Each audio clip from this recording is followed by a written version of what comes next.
आज आप सबका मैं यहाँ पर स्वागत करता हूँ और स्पेशली धनश्री, मेंटोर और अभिजीत, इनके लिए तालियां बजाएं क्योंकि जो मेहनत आप जानते हैं बच्चों के लिए मेहनत कितनी करती है, लेकिन रियली हम बहुत एंजॉय करते हैं और इसलिए मैं आपका धन्यवाद देना चाहता हूँ कि आपके बच्चों के साथ खेलने का मौका हमको भी मिला। धन्यवाद। बहुत बहुत धन्यवाद युवराज साहा सर, आपके ये शब्द हमारी ताकत है, आप हमारी ताकत है। सभी दर्शकों से गुजारिश करूंगी कि कृपया मोबाइल फोन्स को साइलेंट मोड पर रखें अथवा स्विच ऑफ कर दें। सभी से पुनः एक बार गुजारिश कि कृपया मोबाइल फोन साइलेंट मोड पर रखें अथवा स्विच ऑफ कर दें।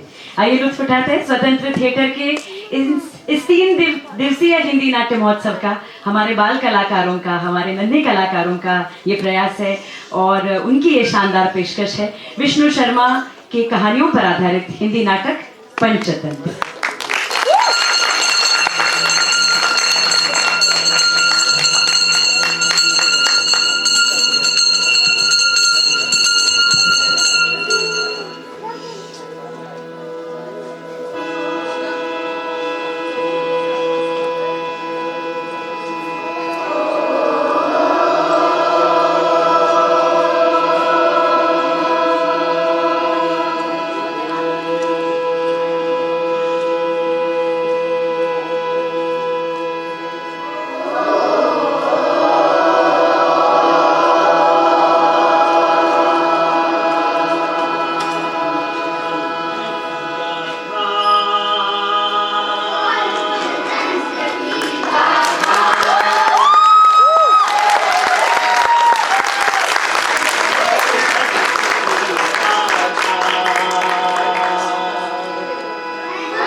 अलग अलग विषयों का ज्ञान तो फिर भी ठीक है, लेकिन व्यवहार ज्ञान तो किसी भी सामान्य मनुष्य को ज्ञात है। हम तो उसमें भी निखटतु साबित हुए। सुना है आज पिताश्री ने आखिरी कोशिश करने हेतु किसी विद्वान विष्णु शर्मा को राजगृह में आमंत्रित किया है, और अगर वो हमें शिक्षित करने में असफल रहे तो फिर हमारे शिक्षा के लिए कोई प्रयत्न नहीं किए जाएंगे। कोई प्रयत्न नहीं किए जाएंगे। हाँ, मैं उम्मीद करता हूँ कि उनका सिखाने का ढंग हमें पसंद आए और उन्हें हम। अब शर्म भी आती है, चिंता भी होती है। यदि पिताश्री ने हम तीनों को त्याग कर किसी और व्यक्ति को उत्तराधिकारी बनाया तो ये हमारे राज परिवार, पिताश्री और हम तीनों के लिए शर्मिंदगी की बात होगी। लेकिन वही पढ़ाई लिखाई अभियान, मुझे तो आलस आता है, मेरा तो मन ही नहीं लगता। अरे वाह, बारिश, कितना लुभावना मौसम है। चलो खेलते हैं।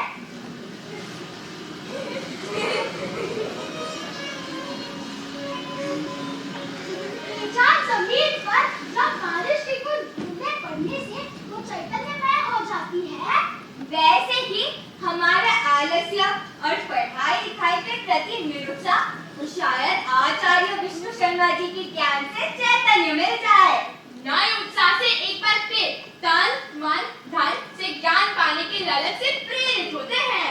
विष्णु शर्मा जी का साधारण आचार्य नहीं, वे अत्यंत उच्च विद्वान है। उनके शिक्षा देने का तरीका अत्यंत साधारण है। उन्होंने हमारे सामने 5 तंत्र रखे: मित्र भेद, मित्र लाभ, काकुरुख्यम, लब्ध प्रनाश और अपरिचित कारकम। इन 5 तंत्रों को हमारे सामने रखने के लिए उन्होंने अद्भुत रहस्यमय जंगल का निर्माण किया। एक ऐसा जंगल जिसमें रहने वाले प्राणी बोलते हैं इंसानों की बोली, लेकिन उनमें है अपने मूल का व्यक्तित्व। जैसे कौवा कौ कौ कौ, जैसे कौवा कौवे को लघुपतना कहा जाता है जो आसानी से तैरता है, एक सरल समाज का आदमी जो आसानी से दोस्त बनाता है और जीवन में जो मिलता है उसे संतुष्ट रहता है। जैसे एक कौवा संचय नहीं करता और जो भी उसे मिलता है वह खा लेता है। ऐसा साहित्य है पंचतंत्र। और अब हम मिलेंगे संजीवका और नंदका बैलों की जोड़ी से, कर्णका और दमनका की गिद्धों की जोड़ी से, और जंगल का राजा पिंगलक का।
संगत का असर रूप द्रव्य बल चायु भोगेश्वर्य श्रुतम अभिकर्षगत संतुष्ट यद राहुल पृष्ठतम अर्थात रूप धन बल जीवन सुख धन कुटुंब और प्रतिष्ठा में संतुष्टि से हो तो जीवन जीवन कहलाता है।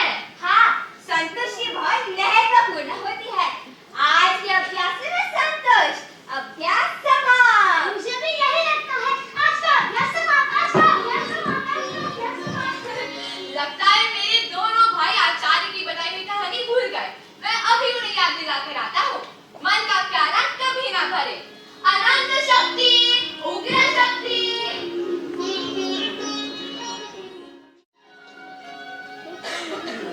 हे भगवान, ये चारों विठ्ठल अब तक सो रहे। देर तक सोना तो उनकी आदत बन गई है। वो कहते हैं ना, जो सोवत है वो खोवत है। वो कहावत इन्हीं के लिए बनी है। कितने सालों से मैं रोज सुबह पानी लाती हूँ, घर का साफ सफाई करती हूँ, पूरे परिवार के लिए खाना बनाती हूँ। यही मेरी जिंदगी बन गई है। हे भगवान, आपकी दृष्टि हमारे घर पर कब गिरेगी और इनकी दृष्टि कब खुलेगी? माँ, काढ़ा बन गया क्या? माँ, काढ़े में दूध कम डालना और कुछ ज्यादा डालो माँ, पानी भी ज्यादा डालना और काढ़े को अच्छे से उबाल लेना। अच्छा बच्चों, मैं सोच रही थी काढ़ा प्याले में डालने से अच्छा मैं मुंह में डालूं। आप इतना कष्ट क्यों ले रही है? अगर मैं काम में चुपचाप बैठा है। राम, जी माँ। तुम जाके गाय का दूध दो। ठीक है माँ। श्याम, जी माँ। तुम जाके गाय का गोबर साफ करो। जी माँ। विष्णु, जी माँ, तुम जाके गाय को नहलाओ। कृष्णा, कृष्णा, तुम जाके बगल वाले गांव में दूध बेचो। जी माँ।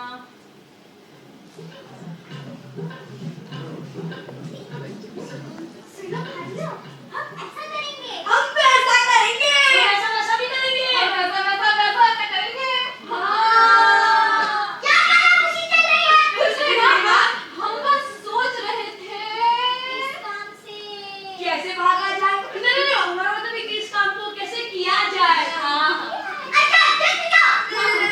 जी माँ।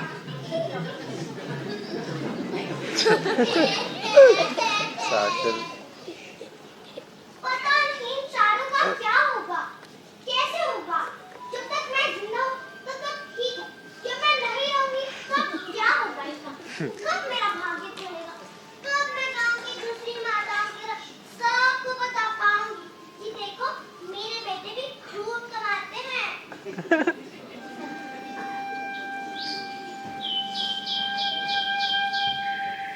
हेलो भाग्यवान, किस भाग्य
बात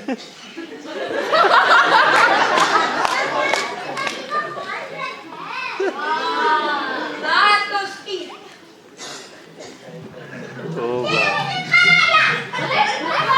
क्या हुआ? तुम्हारे पीछे लाठी लेकर क्यों दौड़ रही हो? अरे रुकिए माँ रुकिए, आपने खाना तो खा लिया ना? नहीं इसलिए पूछ रहा था क्योंकि खाना खाने के बाद ही खेल कूद में इतना उत्साह है। मैं तुम्हें लाठी लेके खेल कूद करती नजर आ रही हूँ। पता नहीं ये चारों कब कमाने लगेंगे। सब गाँव वाले कहते हैं तुम्हारे बच्चे कुछ कमाते नहीं, सिर्फ साधुओं की तरह भटकते रहते हैं। गाँव में अकाल पड़ा है माँ, कौन काम देगा और क्या काम देगा? माँ अवसर आने पर हम भी कमाने लग जाएंगे, तब देखना गाँव वालों की बोलती बंद हो जाएगी। हाँ हाँ, देखना जब हम कमाने लगेंगे तो सब हमसे मीठा मीठा बोलेंगे। और तो और हमारे नाते रिश्तेदारों का रवैया भी हमारे प्रति बदल जाएगा। माँ मैं आपकी बात समझता हूँ, लेकिन क्या करें? घर में परिस्थितियाँ अच्छी नहीं है। लेकिन माँ हम धनवान बनने की कोशिश जरूर करेंगे माँ, जरूर करेंगे।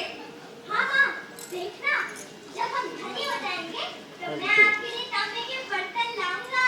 और मैं आपके लिए चांदी के सिक्के बनवाऊंगा। और मैं आपके लिए सोने के गहने बनवाऊंगा। और माँ मैंने तो बहुत कुछ सोच रखा है, पर वो अभी बताना योग्य नहीं। ठीक है बच्चों, तुम बैठ जाओ, मैं तुम्हें खाना परोसती हूँ। हमारी प्यारी माँ।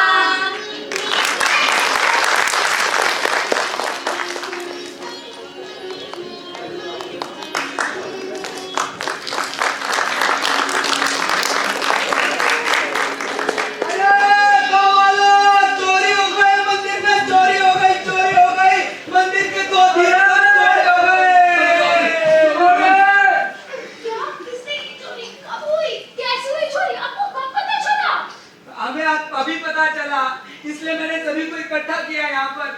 मुझे लगता है मुखिया जी को ये बात बतानी होगी। हाँ हाँ, चलिए हमें सही लगता है, मुखिया जी को ये बात बतानी होगी। चलिए चलिए चलिए जल्दी मुखिया जी के पास चलते हैं, चलिए।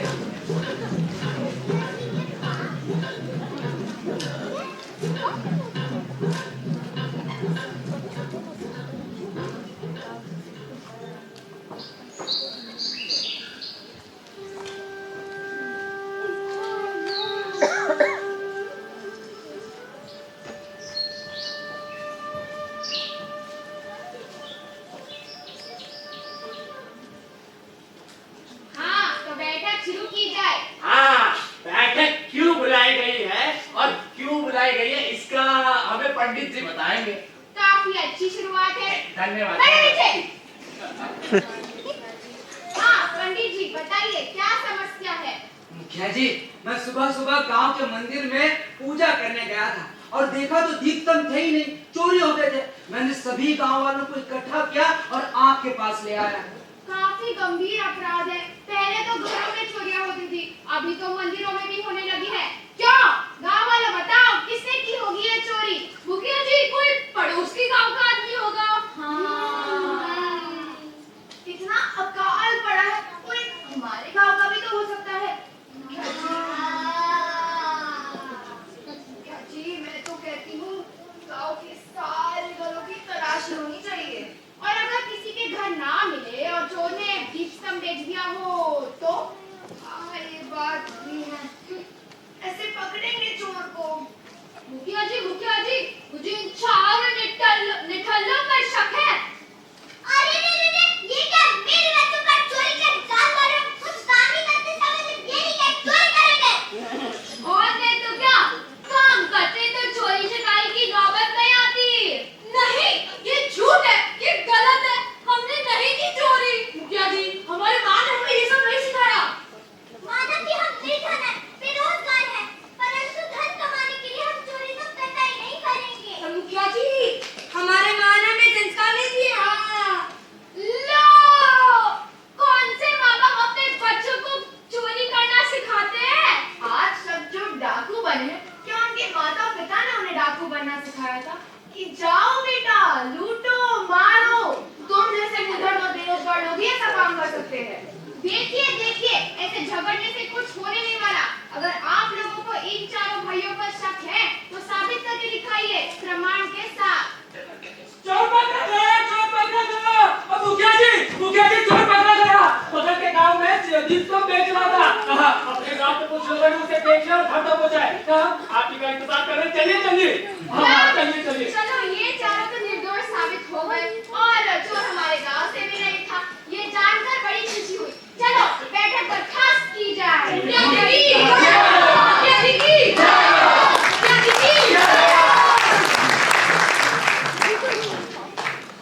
आज तो बच गए।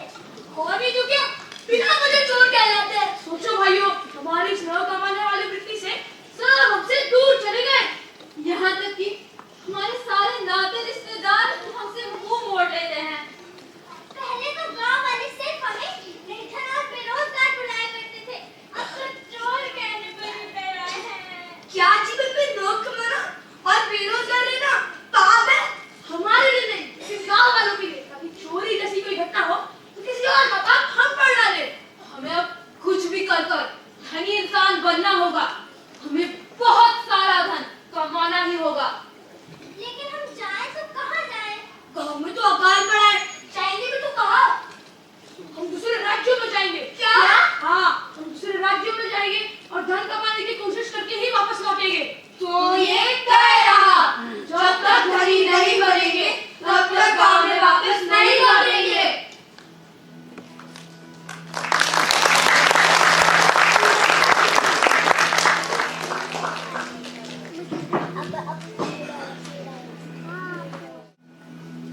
गौतम बुद्ध कहते हैं, कभी किसी से ईर्ष्या ना कर, क्रोध ना कर, वरना मन अशांत रहेगा। जिस व्यक्ति का मन शांत है, वह सभी दुखों से मुक्त हो सकता है। पर योगी जी, अगर कोई हमसे घृणा करता है, हमसे नफरत करता है, तो हमें उसके साथ कैसा व्यवहार करना चाहिए? बुद्ध कहते हैं, घृणा को घृणा से खत्म नहीं किया जा सकता, बल्कि उसे सिर्फ और सिर्फ प्रेम से ही खत्म किया जा सकता है। वाह, ये कितनी खूबसूरत जगह है और यहाँ कितनी ठंडक है। और यहाँ की हवा भी कितनी साफ है। ये नदी कौन सी है? शायद ये शिप्रा नदी है। और वो देखो, वहाँ किसी साधु का प्रवचन चल रहा है। चलो, यात्रा आरंभ करने से पूर्व साधु महाराज का आशीर्वाद लेते चले। चलो, आज का प्रवचन समाप्त हुआ। आज के लिए बस इतना ही।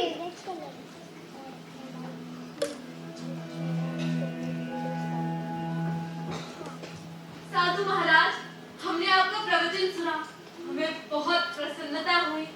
आपको सुनकर मन को शांति सी मिली है। बोलो बालक, कहाँ से आ रहे हो और कहाँ जाने का विचार है? महाराज, हम अर्थ सिद्धि के लिए निकले हैं और धनोपार्जन ही हमारा लक्ष्य है। अब या तो धन कमा कर लौटेंगे या मृत्यु का स्वागत करेंगे। और वैसे भी साधु महाराज, इस धनी जीवन से तो मृत्यु ही अच्छी है। बच्चों, धनवान बनना देव के अधीन है। सभी लोग मेहनत करते हैं, लेकिन हर मेहनती इंसान धनवान नहीं होता। जिसका भाग्य अच्छा होता है, वो रंग से राजा बन जाता है। साधु महाराज, ये सच है कि भाग्य से ही इंसान धनी बनता है, किंतु साहसिक व्यक्ति अवसर का लाभ उठाकर अपना भाग्य बदल देता है।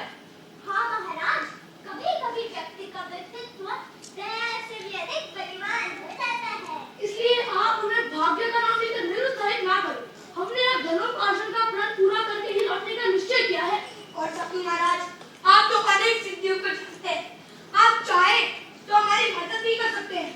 और योगी होने के कारण आपके पास बहुत ही शक्तियां भी और हमारा निश्चय भी महान है। और केवल इतना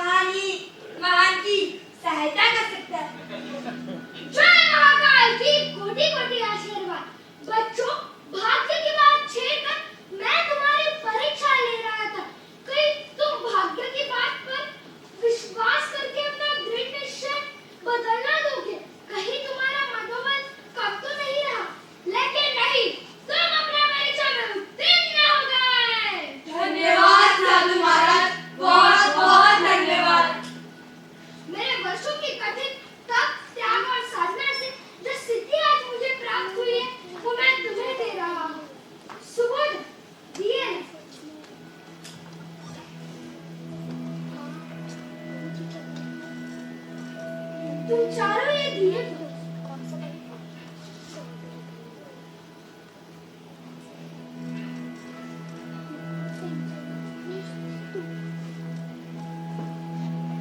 ये दिए को हाथ में लेकर हिमालय पर्वत की ओर जाओ।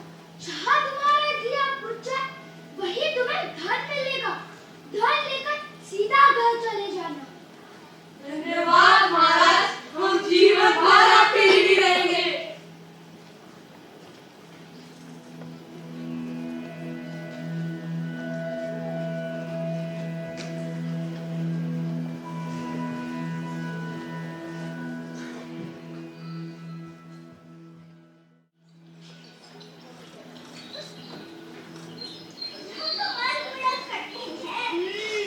लोग जैसे यश और धन के मार्ग पे चलते हैं, उसका ये मार्ग बहुत कठिन होता है।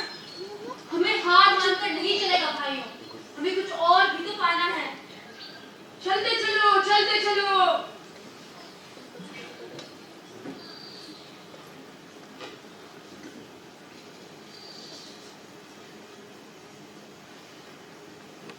अरे भाइयों, मेरा दिया तो बुझ गया। क्या?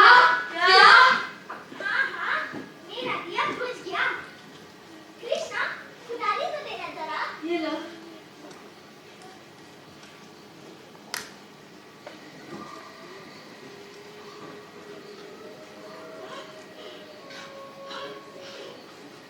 यहाँ पे कुछ है।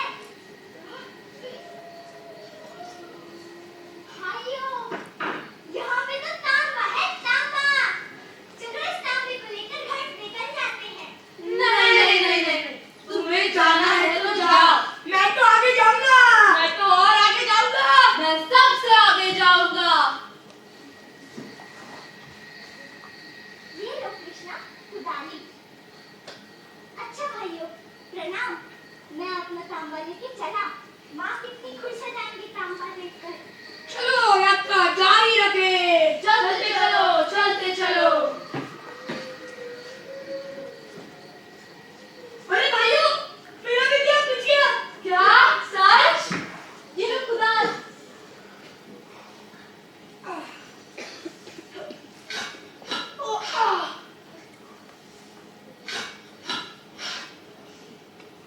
अरे भाइयों, यहाँ तो चमचमाती चांदी है, चांदी।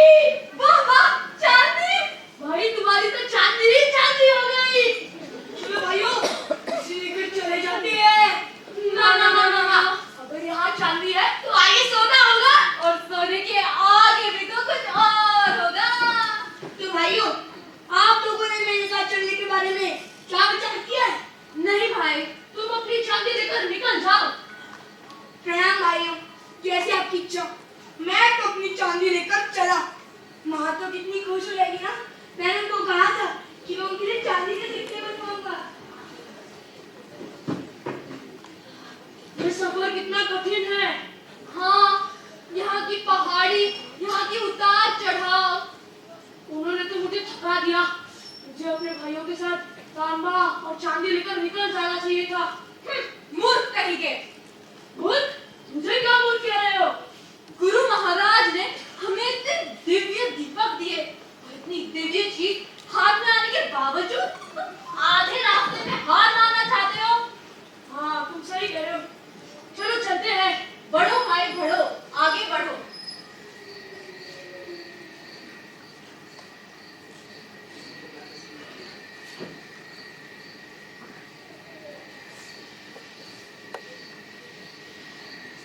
भाई, मेरा भी दिया बुझ गया।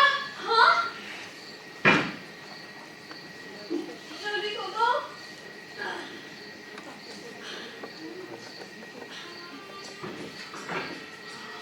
मुझे मेरे आंखों पर यकीन नहीं हो रहा। यहाँ पर सोना है, सोना। चलो ये सोने को लेकर घर चले जाते हैं। नहीं नहीं नहीं नहीं, तुम्हें जाना है तो जाओ। अगर यहाँ पर सोना मिला है तो आगे जरूर कुछ और भी तो होगा। इस और की चाह में कहाँ तक जाओगे? जीवन में संतुष्ट होना सीखो। संतुष्ट? हाँ, संतुष्ट होना यानी मेरे लिए हार मानना है। मैं संतुष्ट नहीं हो सकता, मुझे कुछ और की चाह है। ठीक है,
योगी बनूंगा।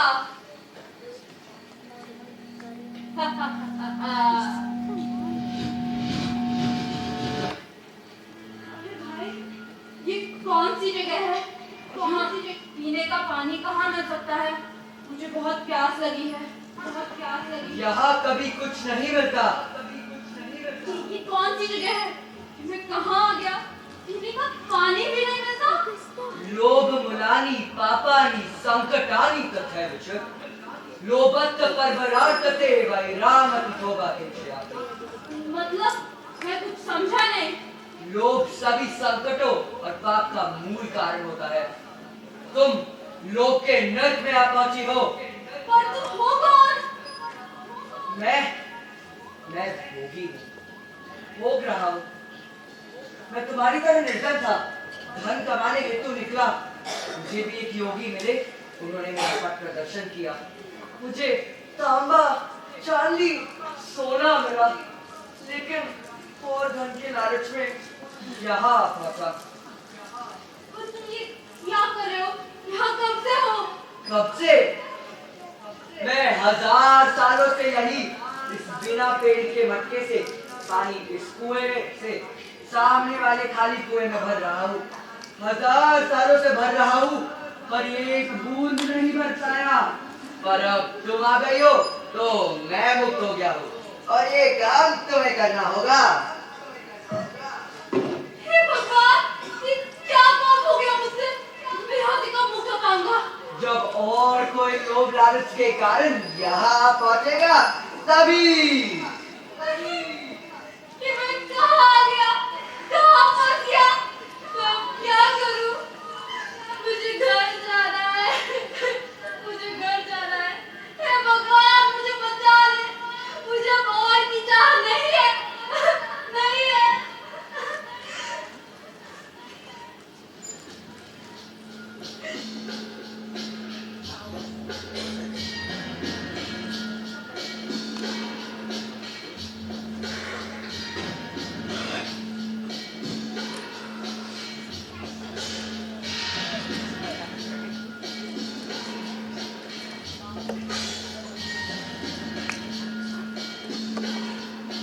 बच्चों बच्चों कहाँ हो तुम?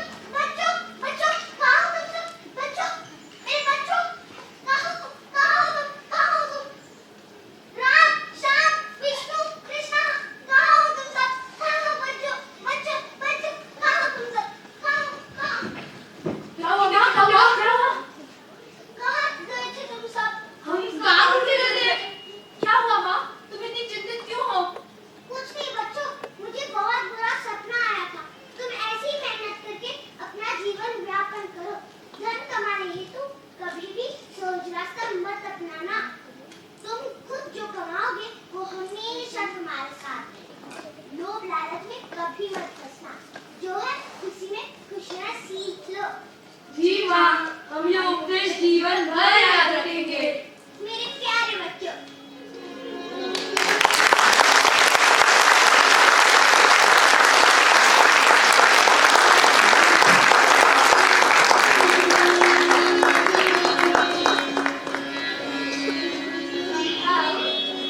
यात्री और चल रहे एक सफर पर, एक जंगल का। ऐसा जंगल जो है हमारा समाज।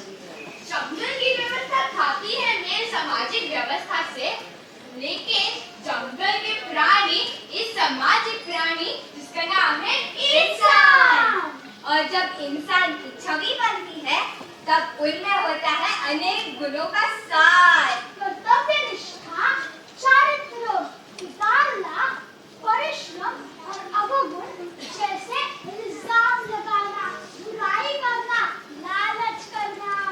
आचार्य जी ने हमें काकुलोक्यम तंत्र के बारे में बताया था, क्या तुम्हें याद है? हाँ, काकुलोक्यम के मुख्य विषय के रूप में कौवे और उल्लुओं के बीच प्राकृतिक शत्रुता के साथ ये तंत्र विभिन्न साधनों और तरीकों की खोज करता है। नियम उपयोग प्रतिबंधी को हराने के लिए भी किया जा सकता है। अब देखते हैं जब दो प्रतिद्वंदी काफी मशहूर मिठाई वाले हो तो क्या हो?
प्रेशर लगा रहे हैं जी, वो कैसे? आप इसे तराजू के नीचे लगा देंगे, फिर पाव से मिठाई अपने आप आधे से मिठाई में डुबा के बनाएंगी। इसका मतलब ग्राहक को बेईमानी करेंगे। अरे भाग्यवान, आजकल व्यापार ऐसा ही चलता है और ऐसा ही घर में ज्यादा बेचेंगे और देखते ही देखते हम अमीर बन जाएंगे। इतने अमीर कि हर त्योहार में हम सब के लिए नए कपड़े और जेवर बनवाएंगे। लेकिन ये तो गलत तरीका है ना। आप तो शायद इसलिए करते ताकि हम नए मिठाई सीखकर हमारा व्यापार बढ़ाएं और हम ग्राहकों को आकर्षित कर पाए। अरे भाग्यवान, वैसे कपड़े में कुछ सही और गलत नहीं होता। अगर आपको क्या ही बोले जी, जैसा आपको ठीक लगे।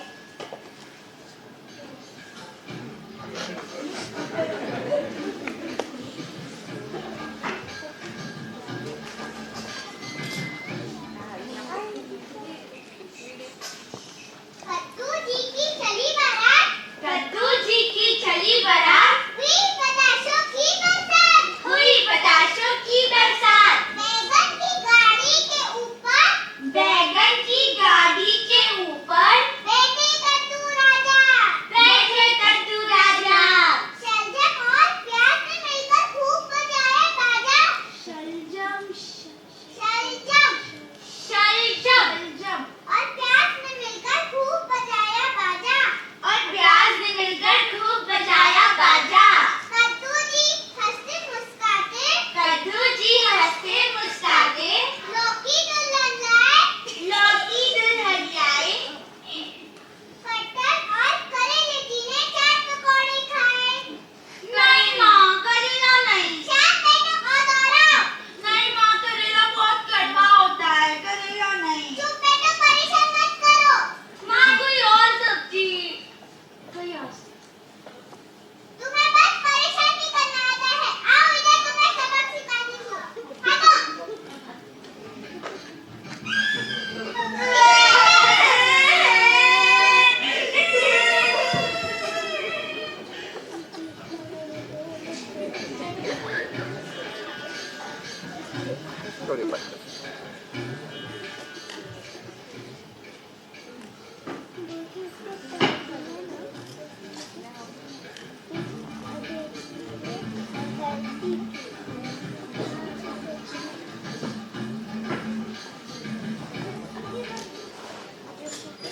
हमेशा की तरह मिठाइयाँ बड़ी स्वादिष्ट बनी है। हाँ, सही बात है। अरे ग्राहक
बर्फी जैसे गोल मटोल हमारे प्रिय राजा राजा रेवंत सिंह गलोडिया पधार रहे हैं। सारे नमकीन की दुकान का निरीक्षण हो गया है। अब देखते हैं कैसे गांव के मिठाई वालों कैसे मिठाइयां बेच रहे हैं हमारे गांव वासियों को। महाराज सुना है गांव में दो मिठाई वालों में गंदी टक्कर है। कौन है दो मिठाई वाले व्यापारी? कि चाचा आ गए और मामा आ गए।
तभी मैं सोचूं कि मेरे पास इतनी कम मिठाई कैसे आई।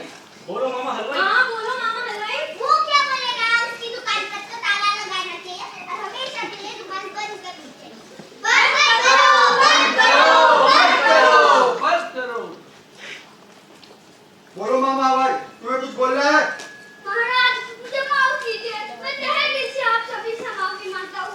ये नहीं कहूँगा कि ये मैंने गरीबी और परिवार का पालन पोषण के लिए ऐसा किया। इसके लिए मेरे पास पहले से ही बढ़िया धन है, लेकिन और पैसों का लालच, अहंकार और दूसरों से ज्यादा धन कमाने की इच्छा ने मुझसे ये सब करवाया। महाराज मैं जानता हूँ मुझसे बहुत बड़ी गलती हो गई है और मैं सजा भुगतने के लिए तैयार हूँ।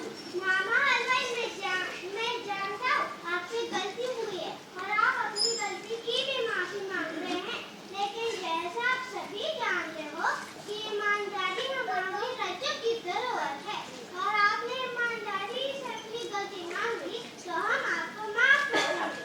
लेकिन तभी जब आप पूरे गाँव को हर इतवार को अपने 4 इतवार तक मुफ्त में मिठाई दोगे।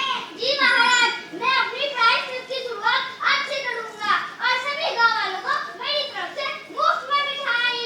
यू गाँव वालों, ये ठीक है ना? इसी बात पे लेते हैं थोड़ा विराम। आप सभी को लगाइए थोड़ा धन्यवाद।